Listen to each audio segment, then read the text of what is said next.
Nesse vídeo eu vou responder as perguntas que o pessoal mandou lá no Instagram. Vem comigo. E começando aqui pela primeira pergunta, Bitcoin para perfil conservador faz sentido? E olha, o perfil conservador é o quê? A definição é: eu não aguento muita volatilidade. Eu quero um negócio que não oscila muito. Então, Bitcoin não é recomendado para essa pessoa. Agora, tá, eu sou conservador, mas um pouquinho do meu patrimônio eu até suporto. Aí tá bom. O que é o pouquinho? Quanto que você destina para o mercado financeiro? Ah, eu destino 100 mil reais. Coloca no máximo 1% disso. Milão. E pronto. Você não suporta a volatilidade? Então é isso. Dá para ter, mas no máximo 1%. Não dá para ser além disso. Senão você vai fazer o quê? Você vai perder dinheiro com Bitcoin. Você vai colocar 10%, no nosso caso aqui 10 mil, não vai aguentar a volatilidade, vai vender no fundo e vai perder dinheiro.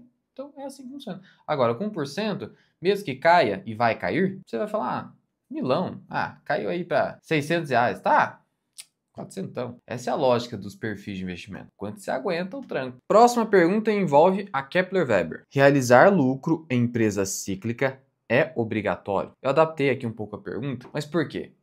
Porque a pessoa me perguntou lá no Instagram, Luan, eu tô com lucro de 20% em Kepler nesse ano. Eu vendo para realizar o lucro? E olha, é uma empresa cíclica, por isso que eu coloquei ela aqui como exemplo. E o que é uma empresa cíclica? É uma empresa que tem uma demanda muito, mas muito inconstante. Em dados momentos, o mercado está em expansão com uma forte demanda. No caso, setor rurícola. Agrícola. Em outros momentos, nossa, essa demanda está horrível, ou a empresa não consegue praticar preços que deem muito lucro, o retorno sobre o capital investido está baixo, tá uma merda. E aí os lucros da empresa estão caindo. E o que está acontecendo com a Kepler Weber agora? Aqui no Investidor 10 você clica em contábil, tá vendo aqui, ó? Teve um pico em 2022 e segue caindo, segue caindo. Portanto, a minha resposta é a seguinte. Primeiro, priorize empresas anticíclicas na carteira, a fim de não se preocupar com a ideia de realização de lucro. Você não precisa se expor a empresas com essa ciclicidade de resultados, em que os resultados são uma montanha-russa, é o que a gente chama de lucros erráticos, não tem direção que o investidor possa minimamente prever. É o caso da Kepler Weber. Agora, no caso individual da empresa, vale a pena realizar o lucro? Não! Por quê? Sim, com a empresa cíclica a gente tem que se preocupar em realizar lucros no pico do ciclo. Lá ele. Mas é o pico agora? Não é. O lucro está caindo. Então, o que está acontecendo? Um declínio. Você vai vender no declínio, a não ser que você não queira mais a empresa. Mas não por causa de realização de lucros. Se está pensando em realizar lucros, você tem que aguardar a recuperação do ciclo e da empresa. É isso. Ora, eu quero realizar quando o lucro da empresa, não a cotação, esquece a cotação, tá evoluindo, ou já evoluiu demais, foi o pico de 2022. Ali foi o momento de realização de lucro, não agora. E se você não quer se preocupar com isso, com esse acompanhamento na unha de empresas cíclicas, não tenha empresas cíclicas ou tenha no percentual muito reduzido na sua carteira. Ponto final. Próxima questão. Irani ficou cara? E a resposta é, não ficou cara, mas não tá grande coisa também nesses preços aí. Eu avaliei com detalhes os resultados da Irani para os membros. Trouxe aqui, ó, um relatório de análise. Análise do resultado do terceiro trimestre de 2025 da Irani e trouxe aqui o valor intrínseco, de acordo com o resultado e com as projeções que a gente estabeleceu no relatório. E posso dizer aqui para você que não está no melhor dos preços. Significa que tem que vender? Não significa. Não é aquela ideia de corretora, chegou no preço-alvo, você vende. Isso aí não, isso é bobagem. Você vende ação em pico do ciclo em empresa cíclica. Senão você não vende. Essa é a mágica de comprar empresas que o lucro evolui ao longo do tempo sem essa montanha-russa toda. Você não tem que se preocupar com isso. Essa é a coisa linda de comprar as melhores empresas da bolsa nos melhores momentos. E quais são os melhores momentos? Em grandes quedas. A preocupação do investidor é só comprar e esquece a venda, salvo empresas cíclicas. Senão você não consegue gerar valor para a carteira de forma consistente ou o desempenho vai ser baixo. Próxima pergunta. Dá para ter sucesso no mercado financeiro investindo passivamente? E aí eu peguei o exemplo do Divo 11. Por quê?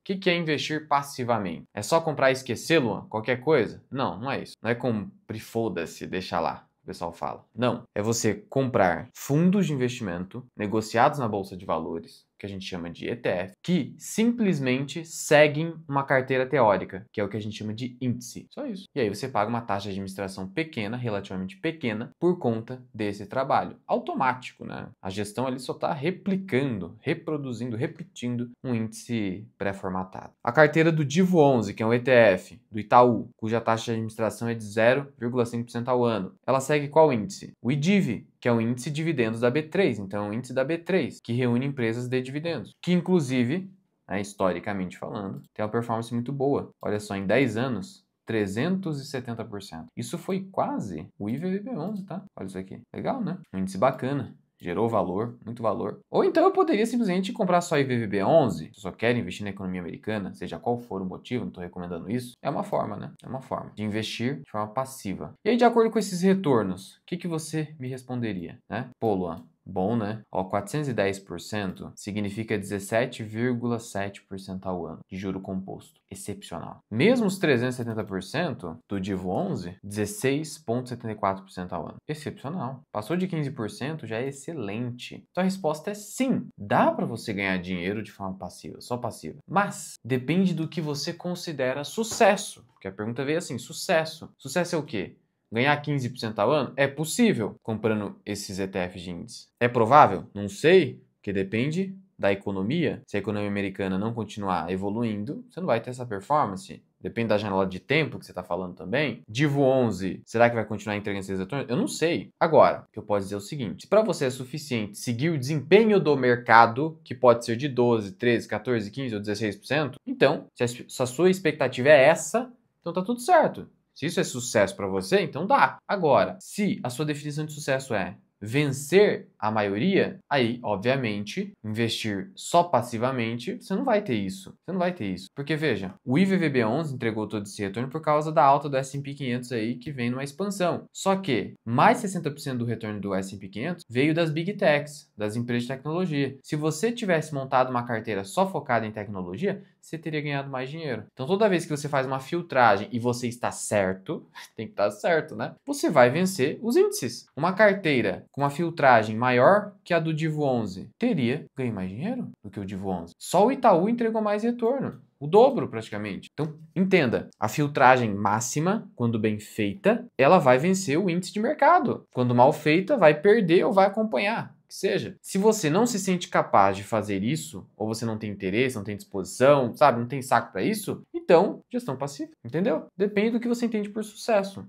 Claro que para vencer a maioria, eu preciso ir contra a maioria. Simples assim. Próxima pergunta envolve Petrobras de forma indireta. É a seguinte: é indispensável investir em estatal para obter altos retornos no Brasil? E aí, o que você acha? Olha, o exemplo da Petrobras é importante porque nos últimos 10 anos entregou essa porrada de mais de 1000%. 1.147%. Quanto que isso aqui deu em 10 anos? Isso deu 28% ao ano. Loucura, né? Vamos pegar outro estatal aqui, Banco do Brasil. Banco do Brasil entregou 313 por conta da queda desse ano. 15,24. Já perdeu do Divo 11, né? Até agora. Isso depende da janela temporal. Então a gente teve dois extremos aqui. Uma empresa que entregou um bom retorno e outra um retorno excepcional, sendo estatais. Agora eu te pergunto, somente essas empresas são capazes desses retornos astronômicos? Não, né? A resposta é muito óbvia. Vamos pegar outro banco privado. Itaú, né? É o exemplo mais óbvio aqui, 720% em 10 anos. E de petrolífera, PRIO, né? Quanto que a PRIO entregou? 17.500%. Aí é dobro, mais do que o dobro de taxa anual que a Petrobras. E aí você vai falar, mas PRIO é sacanagem, né? A empresa, né, Luan, você pega o contábil aqui dela, pô, tinha resultado aqui muito ruim no passado, teve até prejuízo aqui atrás. E a Petrobras não teve prejuízo. A gente está comparando petróleo com petróleo. Então não é indispensável ter estatal na carteira para vencer no Brasil. O que acontece com a estatal geralmente ela é mais descontada. O mercado deixa ela muito barata por conta do risco político que atrapalha a gestão. A gestão não fica focada em gerar lucro para o sócio, fica focada em outras coisas, em dar cadeirinha política para compincha, colocar os companheiros lá na empresa, ou desviar o foco para objetivos sociais, que não é gerar lucro. E aí eu preciso deixar a ação mais barata. Eventualmente, se a empresa for privatizada, aí você tem um ganho absurdo. Como está acontecendo esse ano com a Copasa, em comparação com o Sanepar, que não tem essa expectativa de privatização. Mas não é indispensável. A resposta simples e óbvia é essa. Agora, eu poderia dizer, Luan, quer dizer que quando eu compro uma estatal, no preço certo, no momento adequado, nas grandes quedas, crises, sim, eu tenho um valor oculto nela que seria uma possível privatização, não se sabe quando, em que eu poderia, ter a sorte disso acontecer e rachar de ganhar dinheiro? Valor oculto que não existe numa empresa puramente privada, porque isso nunca vai acontecer, a não ser que o Estado incorpore empresas privadas, seria o equivalente ao comunismo. Sim, existe esse valor oculto. Mas é pura sorte, cara. Ninguém sabe qual estatal vai ser privatizado. É sorte, mas existe esse potencial aí, tá? Por último, com a tributação dos dividendos, seria melhor ter Itub3 ou Itaúsa? Itub3 ou a Itaúsa? Por que ele está fazendo essa pergunta? Porque, viu? Olha para o dividend yield aqui. Itub3, 7,98.